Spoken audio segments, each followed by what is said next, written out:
नमस्कार दोस्तों 10 फरवरी 2021 को चाइना के माउथपीस ग्लोबल टाइम्स ने ये डिक्लेयर किया था कि डिसएंगेजमेंट शुरू हो गया है इंडिया और चाइना का पैंगोंग त्सो लेक के वहाँ पर।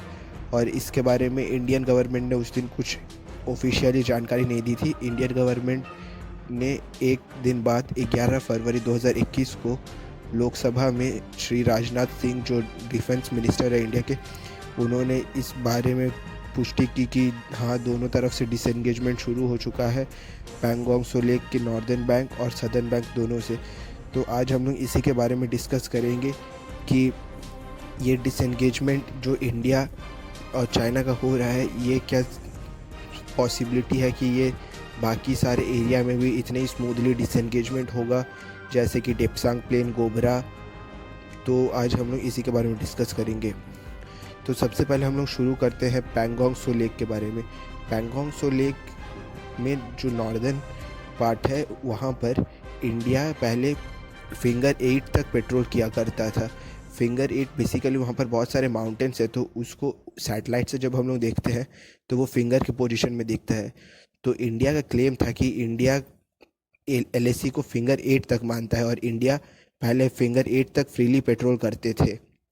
बट बेसिकली इंडिया का एक बेस था फिंगर 3 में, जो था कर्नल ध्यान सिंह थापा बेस। वहीं चाइना क्लेम करता था कि एलएसी उन लोगों की तरफ से फिंगर 4 तक है, तो वहाँ तक चाइना पेट्रोल करते थे। तो बेसिकली हुआ ये था कि 5 मई को चाइना ने अचानक से स्टेटस क्वो को बदला। मतलब पहले इंडिया और चाइना दोनों के आर्मीज़ एक दूसरे की जगह पर पेट्रोल करते थे और वापस आ जाते थे, लेकिन 5 फरवरी के बाद से चाइनीज़ मिलिट्री, जो कि पीएलए है, पीपल्स लिबरेशन आर्मी, वो इंडियन आईटीबीपी को, इंडो टिबेटियन बॉर्डर पुलिस को, उससे आगे बढ़ने नहीं दे रहे थे।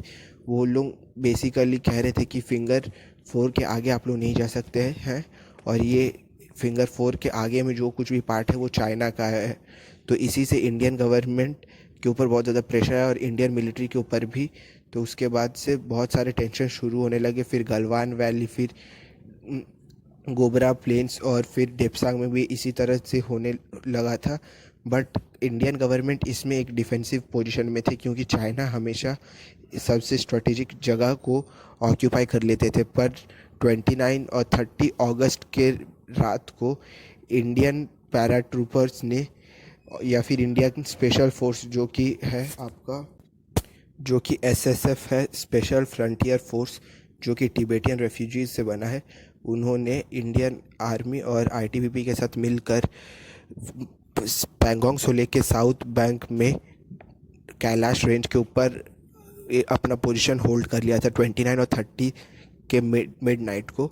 तो तब चाइनीज़ ने इंडिया को अंडर एस्टिमेट किया था कि इंडिया उतना कुछ ज़्यादा कर नहीं पाएगा, लेकिन इंडिया ने सरप्राइजिंगली स्ट्रैटेजिक पोजीशंस को साउथ बैंक का कैप्चर कर लिए थे। तो वो मेनली कैलाश रेंज था, और कैलाश रेंज का फ़ायदा इंडिया को इस तरह से होता कि कैलाश रेंज से आप जो कुछ भी चाइना कर रहे हैं नॉर्थ बैंक पे, उसको आप आराम से देख सकते थे।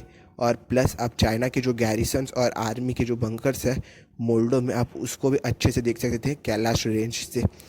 तो मोल्डो बेसिकली वही जगह है जहाँ पर मिलिट्री राउंड के टॉक्स होते हैं। मोल्डो चाइना की तरफ है, और इंडिया की तरफ में भी एक जगह है जहाँ पर मिलिट्री राउंड ऑफ टॉक्स होते हैं, वो है चिशूल।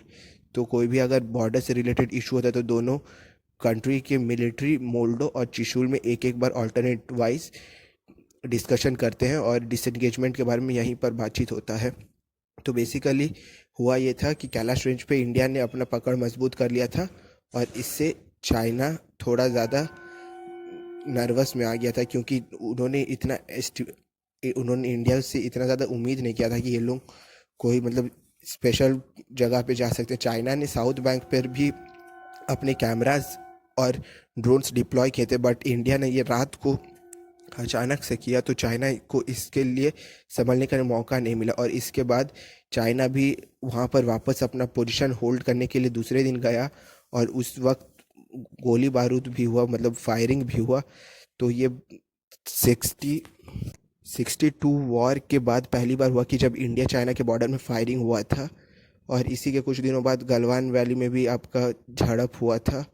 इससे कुछ ही दिन पहले गलवान वैली में भी झड़प हुआ था। तो इससे पूरा इंडिया और चाइना के रिलेशंस बहुत ज़्यादा हार्श हो गए थे और दोनों कंट्रीज़ एक तरह से वॉर लाइक सिचुएशन में आ गए थे। तो आपको अब बताऊंगा कि ये जो सदर्न पैंगोंग में है वो वाला जगह आपका बहुत ही ज़्यादा ठंड और ऊंचाई में है, और वो बेसिकली एक माउंटेन डेजर्ट की तरह है। और वहाँ से मतलब इजीली आर्मर्ड फोर्सेस या फिर टैंक्स वो सबको भी ले के आया जा सकता है। और ये वाला जो साउथ पेंगोंग का है, और उसमें भी पर्टिकुलरली एक जगह है स्पैंगूर गैप, ये वाला जगह से आप इंडिया चाइना की तरफ भी आ सकता है और चाइना इंडिया की तरफ भी आ सकता है।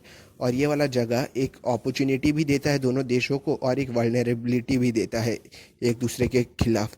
तो बेसिकली ये वो स्पैंगूर गैप से होकर चाइनीज़ आर्मी इंडिया में आराम से एंटर कर सकते हैं, और अगर वो वहाँ से एंटर करके चिशूल को होल्ड कर लेते हैं तो इंडिया का लेह से कनेक्ट टूट जाएगा। और इससे मतलब इंडिया बेसिकली लद्दाख का जो हार्ट या फिर आप कहते हैं नर्वस सिस्टम है लेह, उससे हाथ धो बैठेगा। जस्ट बिकॉज अगर स्पैंगूर गैप को चाइना मतलब आर्मर्ड व्हीकल से पार करके लेह में आ जाता है तो इंडिया को मतलब तब बहुत ज़्यादा लॉस होगा, क्योंकि लेह एक इम्पॉर्टेंट सिटी है लद्दाख में। उसी तरह इंडिया भी स्पैंगूर गैप से चाइना का जो नेशनल हाईवे है, नेशनल हाईवे 219, जो कि चाइना का शिनजियांग के येचेंग जगह से होके तिब्बत के ल्हासा तक जाता है, उसके ऊपर इंडिया इजीली जा सकता है। और ये वाला जो नेशनल हाईवे है वो सबसे क्लोजेस्ट आपका स्पैंगूर गैप से ही होता है। तो ये जैसे कि आप लोगों को आपने सुना कि ये एक तरह से चाइना को भी मौका देता है कि वो चिशूल में आकर लेह को कैप्चर कर के मतलब उससे कनेक्टिविटी इंडिया का तोड़ सकते हैं पूरा। उसी तरह इंडिया भी इस हाईवे से स्पैंगूर गैप से होकर इस हाईवे को ब्लॉक करके तिब्बत और जिंजियांग का भी कांटेक्ट तोड़ सकते हैं। तो ये एक तरह से दोनों देशों के लिए एक अपॉर्चुनिटी भी और एक वल्नरेबिलिटी है। तो जब ये डिसएंगेजमेंट हो रहा था तो बहुत सारे टैंक्स भी मतलब पीछे किए जाते, एक चाइना का हो रहा था पीछे तो एक इंडिया का हो रहा था। चाइना की तरफ से टैंक्स में T-96 था, तो इंडिया की तरफ से T-90 टैंक्स वहाँ पे डिप्लॉयड किए गए थे। तो ये सारे टैंक्स बहुत ही ज़्यादा मतलब प्रॉपर मिलिट्री वॉर के लिए यूज़ किए जाने वाले टैंक्स है, बस ऐसे ही डिफेंसिव पोस्चर के लिए नहीं। तो इससे भी ये पता चला था कि दोनों कंट्री एक दूसरे के खिलाफ बहुत ज़्यादा सीरियस थे, और अगर थोड़ा सा भी कुछ होता मतलब गलती से भी तो एक war like situation easily create हो सकता था। बट दोनों देशों ने अपने मतलब कंट्रोल में रखा इमोशंस को, और मतलब कोई वॉर लाइक या फिर कोई गलती से भी कोई फायरिंग या फिर उस तरह का नहीं हुआ, जो कि एक अप्रिशिएबल बात है। But at the same time दोनों देशों को ये भी देखना होगा कि ये अचानक से ऐसे मतलब क्यों हुआ। मतलब इंडिया को स्पेशली ये देखना होगा कि चाइना हर कुछ साल में ऐसे इनकर्जन्स करके इंडिया को प्रेशराइज क्यों करते हैं। जैसे कि आप सभी को पता होगा कि इस साल जो बजट बना था 2021 का, तो उसमें स्पेशली ये मेंशन किया गया था कि 20,000 करोड़ का मतलब स्पेंडिंग करना पड़ा इंडिया को बस चाइना के कारण, क्योंकि चाइना बहुत ज़्यादा एग्रेशन किए थे तो इंडिया को पहले से वहाँ पर अपने मतलब मिलिट्री हार्डवेयर्स को पहुँचाने के लिए लगा। फिर एडिशनली वो जो फूड को स्टोर करना पड़ता है तो वो सब का सब कॉस्ट मिला के 20,000 इंडिया को ज़्यादा स्पेंड करना पड़ा जस्ट बिकॉज ऑफ चाइना। तो इसको इंडिया को भी अब थोड़ा सोच समझ के चाइना के लिए एक अलग पॉलिसी बनाना होगा कि चाइना को फ्यूचर में इंडिया कैसे टैकल करे। और इसी के साथ चाइना ने ये अश्योरेंस दिया इंडिया को कि वो लोग फिंगर 8 के पीछे जो सिरचुक बेस है वहाँ तक चल जाएंगे ये डिसएंगेजमेंट के तहत, और इंडिया भी फिंगर 3 तक आ जाएंगे, जो कि इंडिया का बेस है कर्नल ध्यान सिंह थापा पोस्ट। और फिंगर 4 से फिंगर 8 तक का जो स्पेस है अभी वहाँ पे कोई भी कंट्री पेट्रोलिंग नहीं करेगा। फ्यूचर में पेट्रोलिंग शुरू हो जाएंगे, बट अभी के लिए दोनों कंट्री वहाँ पर पेट्रोलिंग नहीं करेंगे। और डेप्सांग प्लेन भी सिमिलरली एक मतलब वल्नरेबिलिटी और एक अपॉर्चुनिटी का ही सिचुएशन है, जैसे कि मतलब स्पैंगूर गैप में था। डेप्सांग प्लेन में भी सिमिलरली इंडिया का बॉर्डर, अगर हम लोग डेप्सांग प्लेन में देखें तो इंडिया का बॉर्डर काराकोरम तक है, और काराकोरम पाकिस्तान ऑक्यूपाइड है, बट पाकिस्तान ने वो चाइना को 1963 में एक एग्रीमेंट के तहत दे दिया था। तो पाकिस्तान ने बॉर्डर एग्रीमेंट के तहत ये ट्रांस काराकोरम जो एरिया है वो चाइना को दे दिया था, और पाकिस्तान ने ये शर्त भी रखी कि आप और ज़्यादा इनफिल्ट्रेट, मतलब पाकिस्तान ऑक्यूपाइड कश्मीर के अंदर और नहीं आएंगे। जैसे कि चाइना का आप लोगों को पता है, वो हर जगह को अपना जगह कहते हैं। तो पाकिस्तान ने भी उन लोगों को बोला कि आप लोगों को हम लोग ये ट्रांस काराकोरम दे रहे हैं, बट आप और पीओके के अंदर और डिमांड नहीं करेंगे। तो ये 1963 में पाकिस्तान ने चाइना को दे दिया था। तब इंडिया ने बहुत ज़्यादा ऑब्जेक्शन उठाए थे। और डेप्सांग प्लेन भी एक हाई ऑल्टीट्यूड डेजर्ट टाइप का है, और यहाँ पर भी आर्मर्ड टैंक्स या फिर आर्मर्ड फोर्सेस आराम से मूव कर सकते हैं। और यहाँ पर से चाइना अगर इंडिया को पुश करेगा तो आराम से दौलत बेग ओल्डी तक पहुँच जाएगा। और दौलत बेग ओल्डी एक रास्ता है जहाँ से लेह से हम लोग कनेक्ट करते हैं सियाचिन ग्लेशियर को। तो अगर चाइना दौलत बेग ओल्डी तक पहुँच गया तो वो इंडिया का जो कुछ भी मतलब सप्लीमेंट्स टू सियाचिन है उसको आराम से कट ऑफ कर सकता है, और सियाचिन भी इंडिया से मतलब हाथ से निकल सकता है। तो ये इंडिया के लिए वल्नरेबिलिटी है और चाइना के लिए एक अपॉर्चुनिटी। सिमिलरली यहाँ इंडिया भी चाइना के अंदर घुस सकता है, और काराकोरम पास के वहाँ से, और वो जो शिनजियांग का जो हाईवे है तिब्बत के लहासा तक, उसको भी ऑक्यूपाई कर सकता है। तो ये इंडिया की तरफ से एक अपॉर्चुनिटी और चाइना की तरफ से एक वल्नरेबिलिटी है। और अभी की सिचुएशंस को देखकर बहुत सारे एनालिस्ट ये कहते हैं कि इंडिया ने अपना नेगोशिएशन करने का जो एक मतलब ताकत था उसको गंवा दिया है। साउथ बैंक को मतलब सबसे पहले चाइना के साथ मतलब वहाँ पर डिसंगेजमेंट करके इंडिया को साइमल्टेनियसली सब जगह का डिसंगेजमेंट करना चाहिए था, बट चाइना अभी कह रहा है कि सबसे पहले हम लोग पैंगोंग सो लेक में करेंगे, पैंगोंग सो लेक के नॉर्थ और साउथ दोनों बैंक्स में। उसके बाद हम लोग बाकी सारे जगह जैसे कि डेप्सांग प्लेन और गोबरा और गलवान वैली वहाँ पर से भी करेंगे। बट इसमें इंडिया के जो भी बहुत सारे मतलब स्ट्रेटेजिक एनालिस्ट है जैसे कि ब्रह्मचेलानी, वो कहते हैं कि इंडिया ने एक अपना नेगोशिएशन पावर गंवा दिया है। और एक आज आपको एक जॉर्ज स्लट्स का कोटेशन भी बताना चाहूँगा। उनका कोटेशन है, negotiation unless your power cast a shadow on the table then negotiation is just another name of capitulation. तो बेसिकली इसमें ये कहा गया है कि हम लोग कहीं पर भी नेगोशिएशन टेबल में जाते हैं तो वहाँ पर हम लोग के पास मतलब इतना पावर होना चाहिए कि वो लोग सामने वाला हम लोग से नेगोशिएशन करना चाहे। और अगर हम लोग के पास इतना पावर नहीं कि मतलब नेगोशिएशन टेबल में सामने वाला खुद इंसिस्ट करे नेगोशिएशन करने के लिए, तो मतलब इस बेसिकली हम लोग खुद को सरेंडर करें सामने वाले को लेकर। तो यही मतलब कहा जा रहा है कि इंडिया ने अपना जो नेगोशिएशन पावर था साउथ बैंक को लेकर, पैंगोंग सो लेक के साउथ बैंक को, तो वो उसने पहले ही राउंड में उसको गंवा दिया है। और आगे में जितना भी मतलब डिसंगेजमेंट का चलेगा उसमें इस बारे में और बातचीत ज़्यादा किया नहीं जाएगा। और अभी जैसे कि आप सभी को पता होगा कि गलवान वैली में जो इंसिडेंट हुआ था जहाँ पे 20 भारतीय सैनिक शहीद हो गए थे, तो उसी से रिलेटेड एक रिपोर्ट पब्लिश किया है रशिया के एक न्यूज़ एजेंसी ताश ने। तो उसमें उन्होंने क्लेम किया कि चाइना की तरफ से 45 कैजुअल्टीज़ हुआ है गलवान वैली के इंसिडेंट के वक्त। और जैसे कि आपको बता दूं, गलवान वैली का जो इंसिडेंट हुआ था वो भी डिसंगेजमेंट के बाद हुआ था, मतलब दोनों कंट्रीज़ ने डिसंगेजमेंट का प्रॉमिस कर दिए थे और इंडिया फोर्सेस चेक करने गए थे कि चाइनीज़ ने डिसंगेजमेंट किया है कि नहीं। तो वो रात के वक्त में चेक करने गए थे, शाम के वक्त। तो तब चाइना ने अचानक से अपने बार्ब्ड बैट से लेकर इंडिया को बहुत ज़्यादा चोटिल किए थे, इंडियन फौजियों को मतलब सोल्जर्स को, और उन लोगों को घायल कर दिए थे। और इसमें उन्होंने एक लूप होल ये निकाला कि मतलब पहले से हम लोग का एक एग्रीमेंट है कि बॉर्डर में हम लोग कभी गोली नहीं चलाएंगे एक दूसरे के खिलाफ। तो उन्होंने कटीली तारों से बैट में या फिर बेसबॉल बैट में कटीली तारों को लगाकर उससे इंडियन सोल्जर्स के ऊपर हमला किया था।